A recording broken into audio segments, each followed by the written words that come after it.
गणेशाय नमः। ओम श्री जगदम्बिकाय नमः। श्रीमद् देवी भागवत स्कंद 4 अध्याय 20 और 21। देवी की महिमा का वर्णन तथा श्री कृष्ण अवतार के कथा प्रसंग में वसुदेव जी की बुद्धिमत्ता से देवकी की कंस की तलवार से रक्षा, देवकी के बालक का कंस के द्वारा मारा जाना। व्यास जी कहते हैं, जन्मेजय पृथ्वी के भार मुक्त होने की कथा तथा कुरुक्षेत्र एवं प्रभास क्षेत्र में योग माया द्वारा सेना के संहार का प्रसंग भी बताता हूँ। सुनो। अमित तेजस्वी भगवान विष्णु यदुकुल में प्रकट हुए थे। इसमें 2 कारण हैं, मुनिवर भृगु का शाप एवं योग माया की प्रबल इच्छा। मेरी समझ से तो योग माया की इच्छा ही प्रधान है। पृथ्वी का भार दूर करना तो निमित्त मात्र था। योग माया का विधान मानकर भगवान विष्णु धरातल पर प्रकट हुए थे। राजन, मैंपन और मेरापन बंधन में डालने वाली सुदृढ़ रस्सियां हैं। इनसे ना बंधकर मुक्तिकामी और भुक्तिकामी दोनों ही प्रकार के योगी उन कल्याण स्वरूपिणी भगवती जगदम्बा की उपासना करते हैं, जिनकी किंचन मात्र भक्ति प्राप्त हो जाने पर भी प्राणी मुक्त हो सकता है। फिर ऐसा कौन पुरुष है जो उनकी उपासना ना करे? किसी व्यक्ति के मन में ये आकांक्षा भी उठती है कि भुवनेशी माँ पाही कहूँ, तो उसके मुंह से भुवनेशी इस शब्द के उच्चारण होते ही भगवती जगदम्बा उसे त्रिलोकी का वैभव प्रदान कर देती है। फिर माँ पाही कहने पर तो देने योग्य कुछ भी न रहने के कारण भगवती अपने ऊपर भक्त का ऋण स्वीकार कर लेती है। राजन, यह जान लेना परम आवश्यक है कि विद्या और अविद्या ये दोनों रूप उन भगवती के ही हैं। विद्या स्वरूपा भगवती के प्रसाद से प्राणी का उद्धार हो जाता है और अविद्या बंधन में डाल देती है। राजन, प्राणी का मरना और मरे हुए का जन्म पाना यह बिल्कुल निश्चित है। संपूर्ण प्राणियों की यह स्थिति चक्के की भांति चक्कर काटती रहती है। मोह जाल से भली भांति बंधा हुआ प्राणी उससे मुक्त हो जाए, ये कदापि संभव नहीं है, क्योंकि माया की विद्यमानता में मोह जाल का अभाव होना बिल्कुल असंभव है। राजन, सृष्टि के समुचित अवसर पर जन्म लेना और निधन के अवसर पर मर जाना यह अनिवार्य नियम है। ब्रह्मा आदि तक सबके सब इस नियम का पालन करते हैं। नृपवर, जिसके वध में जो निमित्त बन चुका है उसी के द्वारा उसकी मृत्यु होती है। विधि ने जो रच रखा है वह अवश्य होकर रहता है, उसे कोई विफल नहीं बना सकता। जन्म, मरण, बुढ़ापा, रोग अथवा सुख एवं दुख, जिसके लिए जो विधान निश्चित है उसे वह भोगना ही पड़ता है। जगत में ऐसा कोई भी नहीं है जो उस निर्णय को काट सके। प्रमाण प्रत्यक्ष दिख रहा है। ये महाभाग सूर्य और चंद्रमा सबको सुखी बनाने में संलग्न रहते हैं, किंतु अवसर पाकर इन्हें भी शत्रु सताया करता है। ये उसकी पीड़ा से सदा के लिए मुक्त नहीं हो सकते। राजन देखो, सूर्य नंदन शनि को क्षय रोग का शिकार होना पड़ा है। चंद्रमा कलंकी होकर समय काटते हैं। इससे सिद्ध है कि महान से महान व्यक्ति के लिए भी विधि के विधान को मिटा देना अत्यंत असंभव है। महाराज, योग माया महान बलवती है। उसके विषय में मैं कहाँ तक क्या कहूँ। जिसका नचाया हुआ यह सारा विश्व अब भी चक्कर काट रहा है। भगवती की इच्छा से भगवान विष्णु के अनेक अवतार होते हैं। प्रत्येक अवतार में वे भांति भांति की लीलाएं करते हैं। भगवान श्री कृष्ण देवताओं का कार्य सिद्ध करने के लिए मनुष्य रूप धारण करके धरातल पर पधारे थे। उन्होंने जो कार्य किए हैं वे भी तुमसे संक्षेप में कहूँगा। प्राचीन समय की बात है, यमुना के मनोहर तट पर मधुवन नाम का एक वन था। वहाँ लवणासुर नाम से विख्यात एक प्रतापी दानव रहता था। उसके पिता का नाम मधु था। वर के प्रभाव से लवणासुर के अभिमान की सीमा नहीं थी। उस दुष्ट से द्विजाति मात्र कष्ट पा रहे थे। महाभाग लक्ष्मण के छोटे भाई शत्रुघ्न ने उस महाभिमानी दैत्य को संग्राम में मार डाला और वहीं मथुरा नाम की एक अत्यंत रमणीय नगरी बसा दी। मेधावी शत्रुघ्न के 2 कुमार थे जिनकी आंखें कमल के समान थीं। उन्होंने उन दोनों पुत्रों को मथुरा के राज्य का व्यवस्थापक बना दिया। आयु समाप्त होने पर वे स्वयं स्वर्ग सिधार गए। समयानुसार सूर्यवंशी राजाओं की सत्ता मिट गई। तब यादव उस मुक्तिदायिनी मथुरा के शासक हुए। राजन, ये सब बातें आज से बहुत पूर्व की हैं। ययाति के एक वंशज का नाम शूरसेन था। महाराज, वे मथुरा के राजा हुए थे और वहाँ की सारी संपत्ति भोगने का सुअवसर उन्हें प्राप्त था। वरुण के शापानुसार कश्यप जी उन्हीं के वंशज दूसरे शूरसेन के पुत्र बनकर उस पावनपुरी में पधारे। वसुदेव के नाम से उनकी प्रसिद्धि हुई। पिता का स्वर्गवास हो जाने पर वसुदेव जी वैश्य वृत्ति से जीवन व्यतीत करने लगे। उन्हीं के घर भगवान विष्णु का पधारना हुआ था। उस समय वहाँ के राजा उग्रसेन थे। उनके पुत्रों में जो सबसे बड़ा था उसकी कंस नाम से ख्याति थी। वरुण ने अदिति को भी शाप दे दिया था, अतः वे भी कश्यप जी की अनुगामिनी बनकर जगत में पधारी। उन्होंने देवक को पिता बनने का सुअवसर प्रदान किया था। वे देवकी नाम से प्रसिद्ध हुई। महात्मा देवक ने अपनी पुत्री देवकी का विवाह वसुदेव के साथ कर दिया। विवाह हो जाने पर विदा होते समय आकाशवाणी हुई, महाभाग कंस, इस देवकी का 8वां पुत्र महान शक्तिशाली पुरुष होगा। उसके हाथ तुम काल के कलेवा बन जाओगे। यों आकाशवाणी सुनकर महापराक्रमी कंस के आश्चर्य की सीमा न रही। उस देववाणी को सत्य मानकर वह अत्यंत चिंतित हो उठा।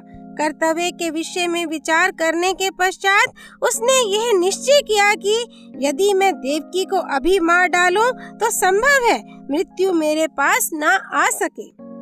मृत्यु का भय उपस्थित करने वाले इस कठिन अवसर पर दूसरा कोई उपाय लागू नहीं हो सकता। किंतु देवक जी मेरे पिता तुल्य हैं।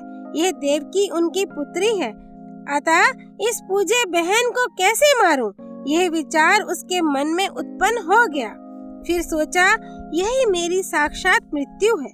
विद्वान पुरुष घृणित कर्म करके भी शरीर की रक्षा किया करते हैं।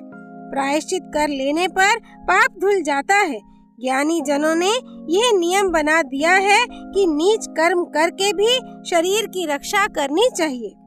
यों विचार करने के पश्चात दुरात्मा कंस ने तुरंत तलवार उठा ली और बहन देवकी के केश पकड़ लिए। उसने म्यान से तलवार निकालकर उसे हाथ में ले लिया और नवविवाहिता देवकी को अपनी ओर खींचकर उसे मार डालना चाहा।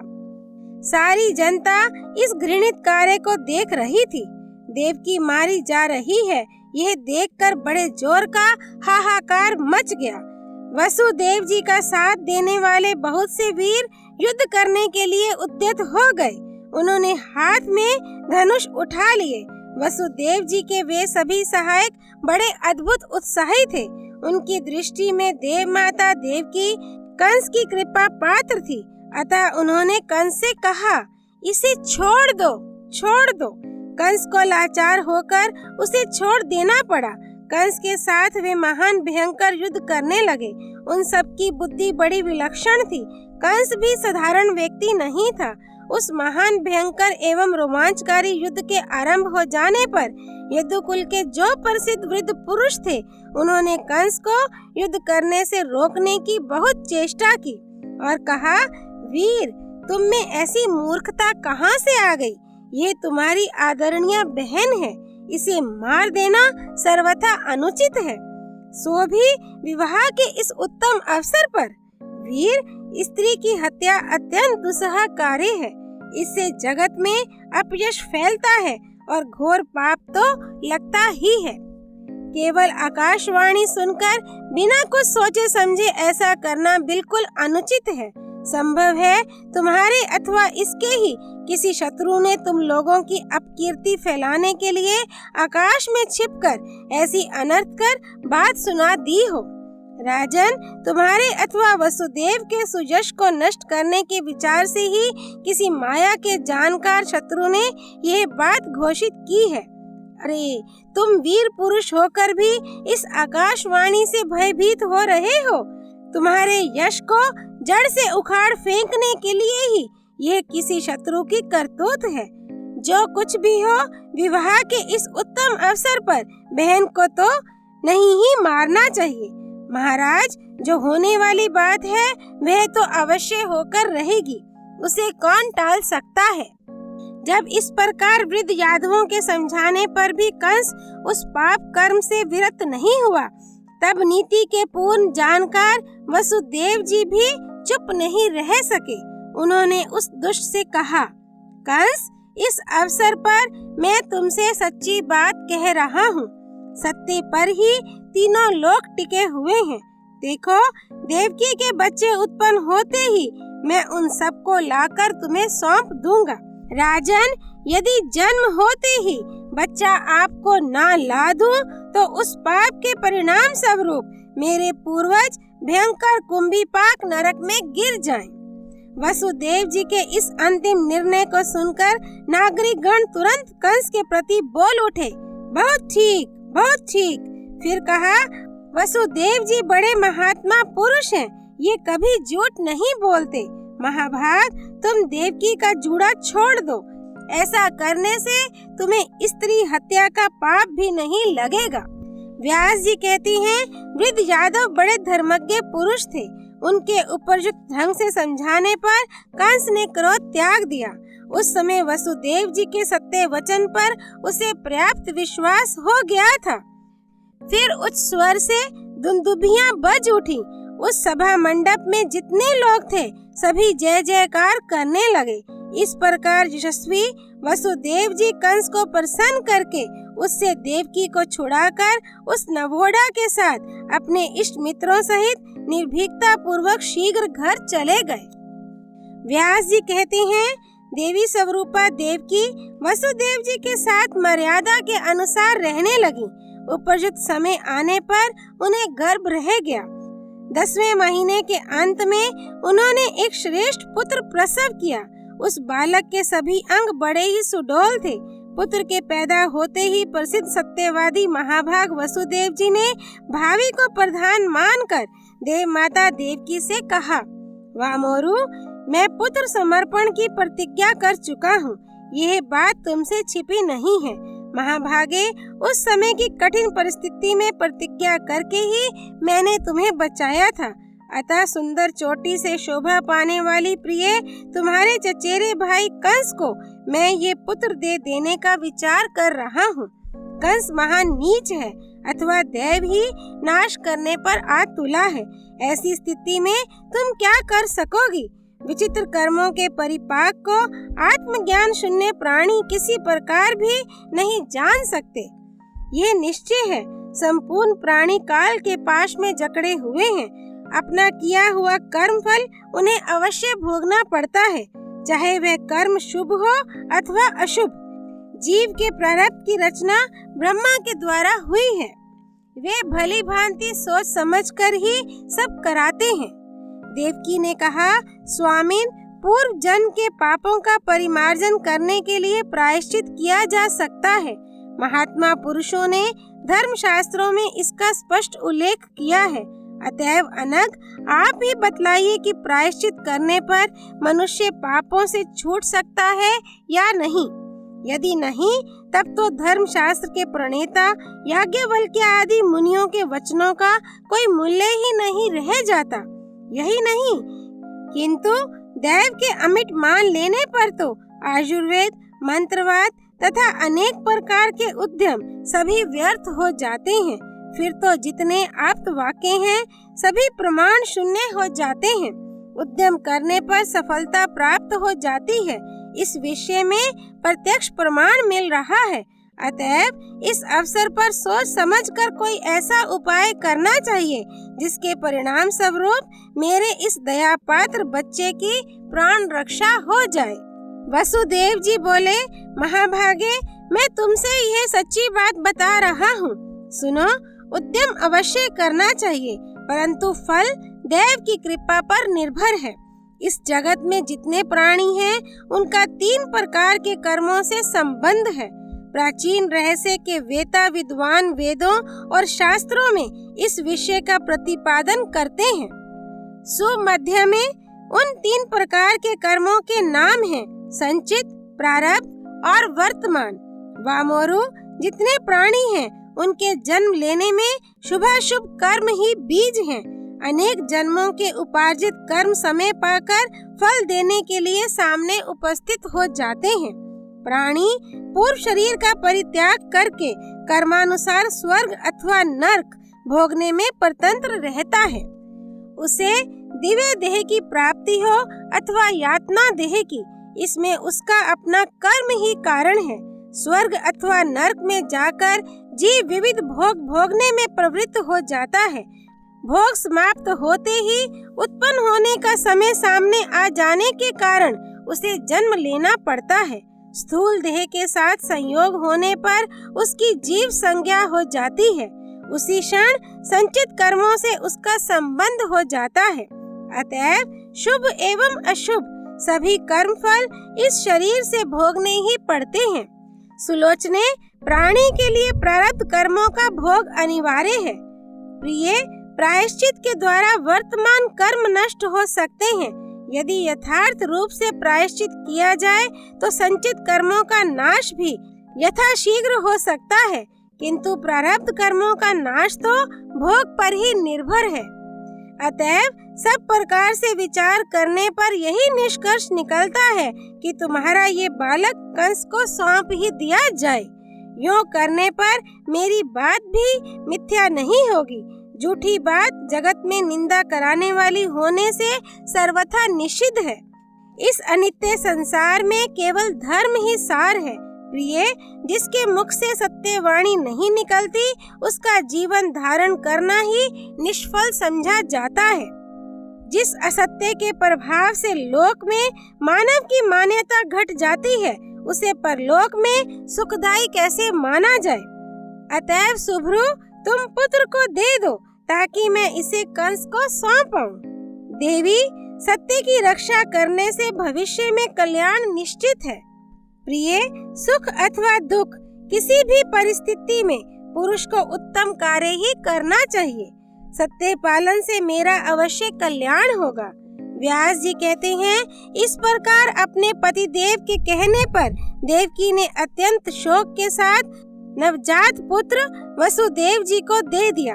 पुत्र को देते समय मनस्विनी देवकी के सभी अंग कांप उठे।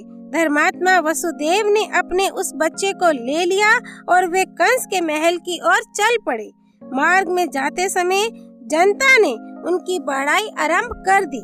दर्शकों ने कहा, भाइयों, ऐसे उत्तम विचार से संपन्न वसुदेव जी को देखो।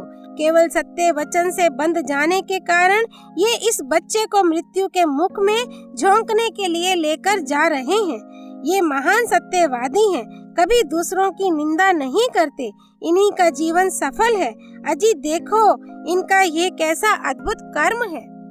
व्यास जी कहते हैं, राजन, इस प्रकार मार के लोगों के मुख से वसुदेव जी की बड़ाई के शब्द निकल रहे थे। वसुदेव जी यथा अवसर कंस के महल पर पहुंच गए और तुरंत के उत्पन्न हुए उस बच्चे को कंस के सामने उपस्थित कर दिया। वह बालक मानव नहीं बल्कि कोई देवता था। उस समय महात्मा वसुदेव जी के इस धैर्य को देखकर कंस के मन में भी अत्यंत आश्चर्य हो गया। उसने बच्चे को ले लिया और हंसते हुए यह वचन कहा, शूरसेन कुमार वसुदेव, तुम धन्य हो। तुमने मुझे पुत्र दे दिया। इससे तुम्हारी साधुता मैं जान गया। ये बालक मेरा काल नहीं है। आकाशवाणी ने 8वें पुत्र से मेरी मृत्यु बताई है। इस बालक को मारना मेरा अभिष्ट नहीं है। अतः ये कुमार तुम्हारे घर जाए। महामते, तुम्हें चाहिए कि 8वां पुत्र मुझे अवश्य दे दो। यूं कहकर दुराचारी कंस ने उस बालक को वसुदेव जी के हाथ में सौंप दिया और कहा, ये बालक सकुशल घर लौट जाए। तदनंतर वसुदेव जी प्रसन्नता पूर्वक उस बच्चे को लेकर अपने घर की ओर चल दिए। कंस ने निश्चिंत होकर मंत्रियों से कहा, निष्प्रयोजन इस बालक को क्यों मारा जाए? देवकी का 8वां पुत्र मेरा काल होगा। यह बात आकाशवाणी से व्यक्त हुई है। अतएव इस पहले बच्चे को मारकर मैं क्यों पाप का बोझ सिर पर ला दूं? उस समय जितने विचार कुशल श्रेष्ठ मंत्री बैठे थे, उन सबके मुख से हाँ महाराज, बहुत ठीक है, ये शब्द निकल पड़े। फिर कंस ने सबको जाने की अनुमति दे दी और सभी अपने अपने घर चले गए। सबके चले जाने पर मुनिवर नारद जी वहां पधारे। उनके आते ही कंस ने अपने आसन से उठकर उनका स्वागत किया तथा पाद्म और अर्घ्य आदि की समुचित व्यवस्था की। तत्पश्चात राक्षस राज कंस ने मुनि से कुशल पूछकर कहा, महाराज, आपने कैसे पधारने की कृपा की? तब नारद जी ने हंसकर कंस से कहा, महाभाग कंस, मैं सुमेरु पर्वत पर गया था। वहाँ ब्रह्मा प्रभृति सभी प्रमुख देवता सावधान होकर बैठे थे। उनमें परस्पर परामर्श हो रहा था कि वसुदेव की धर्म पत्नी देवकी के गर्भ से देवादिदेव भगवान विष्णु तुम्हें मारने के लिए जन्म धारण करेंगे। अतएव नित्य होते हुए भी तुम देवकी के पुत्र को मारने से क्यों चूक गए? कंस ने कहा, मैं देवकी के 8वें पुत्र को मारूंगा। आकाशवाणी ने उसे ही मेरा काल बतलाया है। नारद जी बोले, महाराज, अच्छी बुरी हर प्रकार की नीतियों से तुम अपरिचित ही रह गए। देवताओं की माया का बल तो तुम जानते ही हो, फिर मैं तुम्हें क्या बताऊं? अपने कल्याण की इच्छा रखने वाले शूरवीर पुरुष को चाहिए कि एक छोटे से शत्रु की भी उपेक्षा ना करे। यदि जोड़ा जाए तो वे सभी बच्चे 8वें कहे जा सकते हैं। ये सब जानते हुए भी तुमने मूर्खतावश इस शत्रु को छोड़ दिया है। इस प्रकार कहकर श्रीमान नारद जी तुरंत वहाँ से चल पड़े। उनके चले जाने पर उस प्रचंड मूर्ख कंस ने बालक को मंगवा लिया और उसे पत्थर पर पटक कर स्वयं सुख का अनुभव करने लगा। अध्याय 20 और 21 संपूर्ण। देव ऋषि नारद जी की जय। जय माता दी। श्री भगवती देवी अर्पणमस्तु।